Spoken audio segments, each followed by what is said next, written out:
मैं परम पूज्य सरसंघ संचालक जी श्री मोहन भागवत जी और आप सब।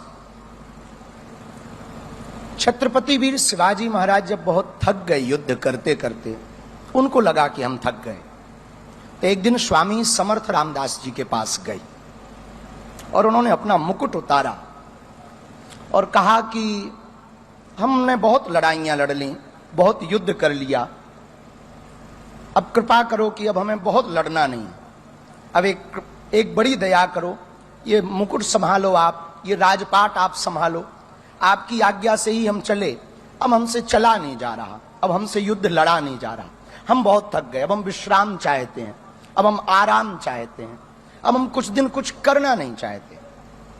मुस्कुराते हुए स्वामी समर्थ रामदास भगवान ने कहा, ठीक, परम पूज्य सरसंघ संचालक जी श्री मोहन भागवत जी और आप सब।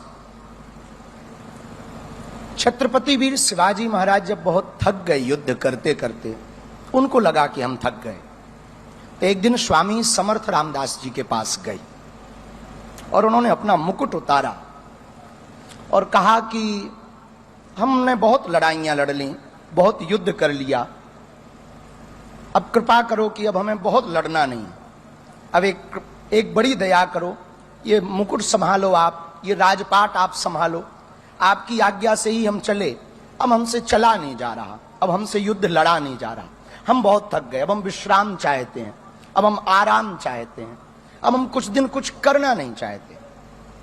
मुस्कुराते हुए स्वामी समर्थ रामदास भगवान ने कहा, ठीक है, हमें स्वीकार है, लेकिन एक बात हम कहना चाह रहे, आप हमारे कौन हो? बोले हम आपके शिष्य हैं। तो वो हम कौन हैं? बोले आप गुरु हो। तो बोले शिष्य का कर्तव्य क्या है? बोले जो गुरु आज्ञा करे वो शिष्य का कर्तव्य है।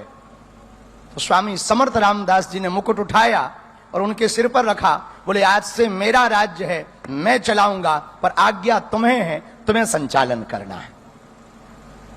इस घटना को कह के, इस बात को कह के हम कहना ये चाह रहे, भगवान की आज्ञा से, भारत माता की आज्ञा से हम सबका गौरव है कि कैसे सपूत ने जन्म लिया इस भूमि पर, एक ऐसे महापुरुष ने जन्म लिया इस भूमि पर जो वर्तमान में तो संघ के प्रमुख हैं, लेकिन उन्होंने भारत के गौरव को पुनः विश्व के पटल पर स्थापित करने के लिए अपना जीवन दिया, तन दिया, मन दिया, जीवन दिया। हमें भरोसा है जिस दिन भारत माता दुर्गा मंदिर बनेगा, फिर से भारत शक्ति संपन्न होगा और अखंड भारत बन जाएगा।